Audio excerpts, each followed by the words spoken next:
So I was scrolling through Instagram the other day and I saw something kind of interesting. A lot of guys were saying Toyota fanboys are about to be pissed off. Well, I consider myself somewhat of a Toyota fan, and I know a lot of Toyota guys. I don't think they'd get upset about someone destroying a priceless Toyota, right?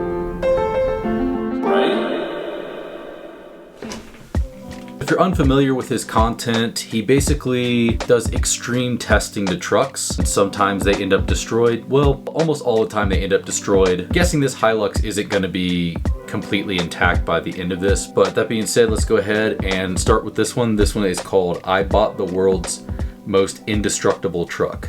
This is the big unveiling right here.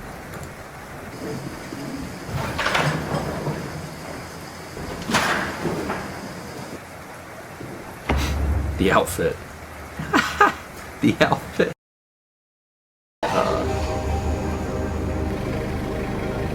Yeah, that's... So a little backstory about this car. This is a diesel. It's a really small diesel. Oh my god, look at that. I mean, honestly, guys, it's handling it pretty well. I mean, not that he's doing anything crazy here, but... So yeah, this is a beautiful Toyota Hilux. So this is like what they made overseas. This predates the Tacoma. In the US, we had something like this, but it was, I believe, just called the Toyota Pickup.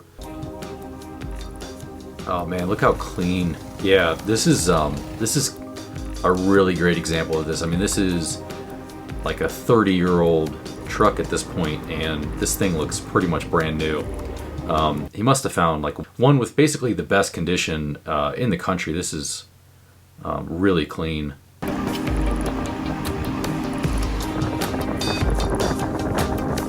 This thing is in pristine shape, and honestly, it's pretty sad to watch this thing get destroyed, but you know, I mean, that's the nature of the content. I left my key in there. And it's locked.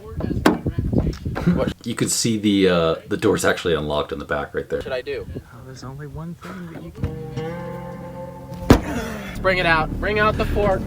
Oh, hold up. Nah, he doesn't destroy it in this episode, I don't think. Earlier. We were using it for something. Don't worry about that. Let's go grab it.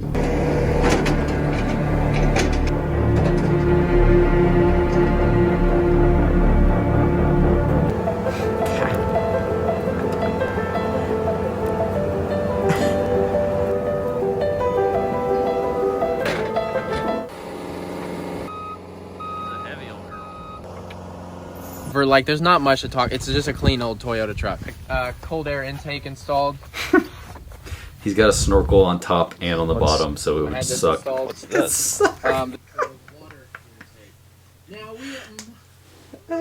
Alright, so basically this video, from what I've seen so far, he's just showing the truck. I'm gonna scroll through, yeah, he's just showing off the truck. I mean, basically it's in really good condition. You know, anybody would be happy to have this. But the nature of the channel is to extreme test things, sometimes just destroy them. I think in this case, it seems like from what I've heard, this is gonna be an extreme test. So I'm gonna go ahead and skip to the next video, which is showing some more of the extreme tests or destruction.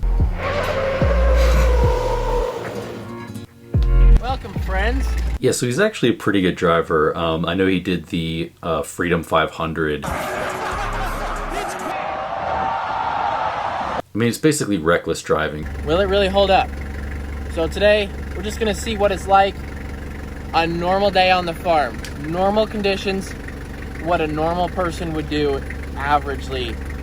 Just feeding cows. Over the course of 25 years. So normal driving conditions for him is definitely not normal driving conditions. My guess is he's going to be jumping it and doing some pretty crazy stuff. I know he just bought a ranch, so he's probably going to be out there, you know, jumping stuff over trees and stuff. We're going to slam the door as hard as humanly possible 1,000 times. Oh, that's a hard slam. That was a hard slam. That's going to be... That could do some damage doing that 1,000 times.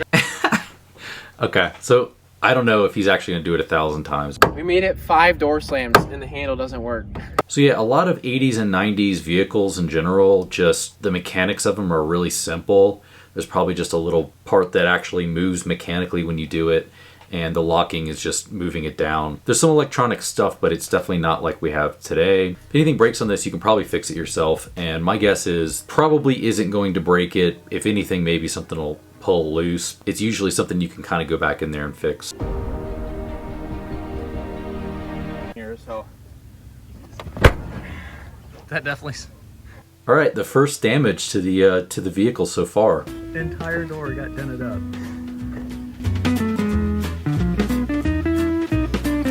See if it opens. It still opens up. I mean, yeah, there's going to be some broken parts, and okay. Well, I started denting the cabin. that's 1,000 slams pretty hard. But yeah, from here on out, it's probably just going to be complete destruction, so.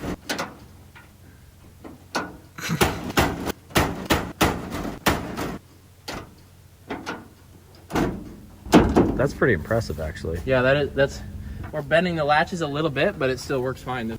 So this is from the guy who tested a Jeep and said, I really gotta lie, I'm impressed. I gotta lie, I'm really impressed with this. It fell apart so fast, so. It did. But this is like the first time I've seen them say they're impressed by anything. I mean, I'm kind of surprised. Yeah, I'm impressed by it. I mean, I love Toyotas, but these 80s Toyotas are just on a different whole level.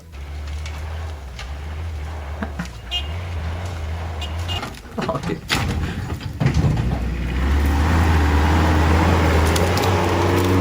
Yeah, that's how I'm trying to be off-roading from now on. What? Dude, no. Get. What is your problem? Yeah, there's a part of me that really likes the Japanese market and wants to buy something like that, but I feel like I would be doing this all the time. Also getting used to driving like a manual or really going through a drive-thru or anything like that. Dude. Well, I'm gonna find out how much that weighs. So I'm not sure if the math is right on that, but online it's saying that there's 72 in a pallet typically, and they weigh about 33 pounds each. So there is about 2,000 pounds in the back of that, which I don't know. We'll see how this goes.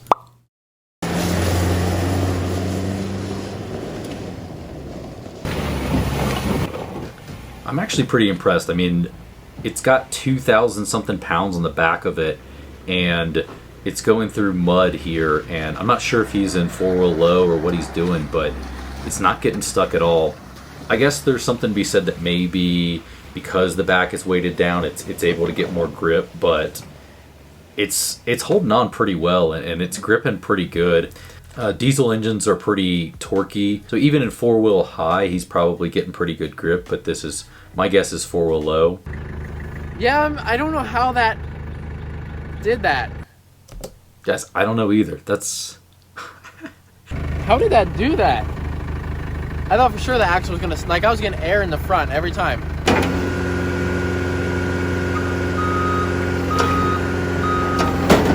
I mean, you can see that the bed is starting to bend away from it. It's definitely way over what it's supposed to be, and it was off-roading, and it was dipping pretty heavy. I'm pretty impressed by this, and it seems like they are too. I mean, by this point, with any other truck, I feel like they've probably already destroyed it or gotten pretty close. Oh wait, I think you're supposed to go the other I way. went the wrong way with it. I was trying to load the skid loader too. Let's see what happens to a Hilux bed when you drop one cinder block on it.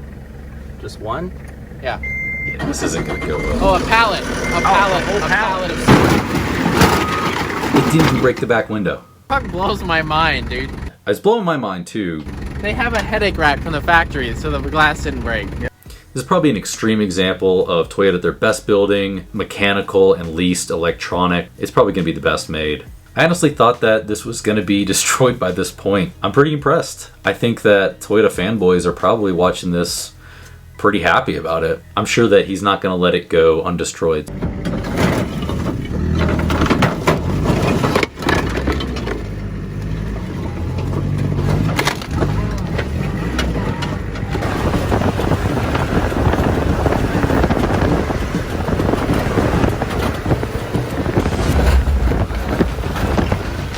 Obviously this shouldn't need to be said, but you know, don't do this.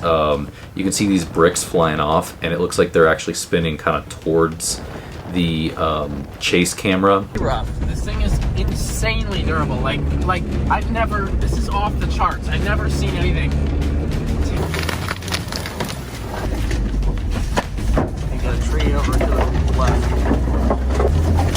So at this point, he basically drives through trees for a little while, which is actually pretty interesting how well it holds up. And there is a little bit of body damage at that point, but still, everything's running pretty well. I think we're good. It's fine. What are you gonna do? It's really not, it's just minor cosmetic damage. These things happen. So yeah, there's a bit of surface damage on there, but nothing structural. They do eventually run it into a tree and, well...